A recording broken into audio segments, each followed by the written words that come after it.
Hey, it's Vincent, and today I'll be talking about some passing tips for trans guys.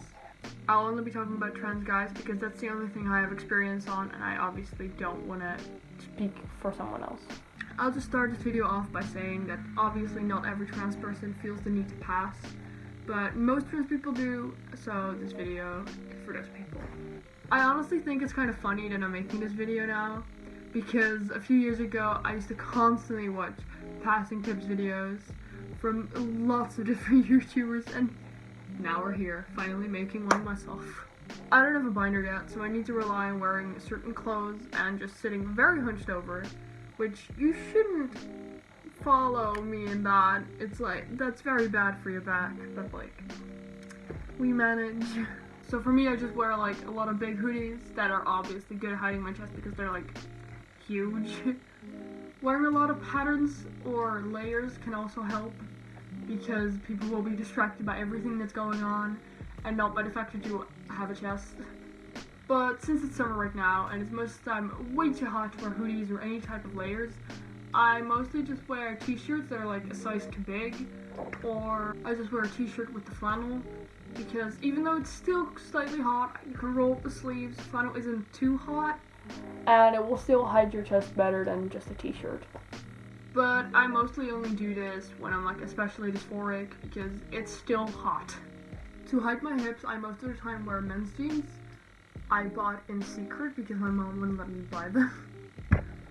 But they're most of the time way too long for me because I am small. So I just cuff them up until they're the correct length, like the true bisexual I am. But if you can't buy those, you can always go for mom jeans or boyfriend jeans, which are most of the time even the correct length and will help you hide your hips a bit more. Packing. I personally don't feel the need to pack, which is mostly because I'm not out to people, and if anyone would notice it, it would be kind of weird to explain why the fuck I'm doing that thing, you know? It would be a weird conversation, plus I don't have too much bottom dysphoria.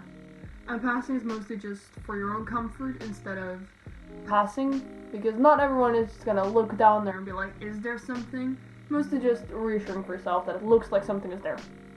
But for the people that do feel the need to pack and don't have access to a proper packer, you can always do it with socks. There are a lot of tutorials on YouTube on how to do that, which can explain it way better than me, so I will link a few of those in the description.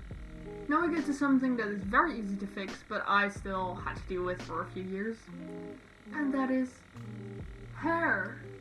My parents didn't allow me to cut my hair for 4 years, so in that time I needed to find ways to still like feel kind of comfortable, you know, with like long ass hair. The biggest thing for me were either beanies or hats. I could just put all my hair up there and still kind of swoosh my hair down so I didn't look bald. Maybe I could still do it, I could try it. I now have way shorter hair, so I don't know if I could still look the same. Yeah, like that. And I used to do this almost every day. What I also did a few times was just put all my hair in a ponytail and just wear a hoodie with the hood out. So I kind of look bald, but it was better than to deal with having long hair. The best thing on the topic of hair is obviously just to be able to cut it off, but since that's not an option for most people, just keep complaining to your parents if you really want it, or whatever. And if you're allowed to do it, hell yeah, you got that. Now, the last thing and the thing I don't really have a solution for is voice. I personally think that my voice is the biggest thing that doesn't let me pass, because even when I have days where I think I pass completely, like, from my looks, my voice will always give it away, because my voice is hella high and doesn't, like, work with me. There are also a lot of videos on YouTube on how to deepen your voice. There's like voice training that's like free because not everyone can have access to actual professional voice training.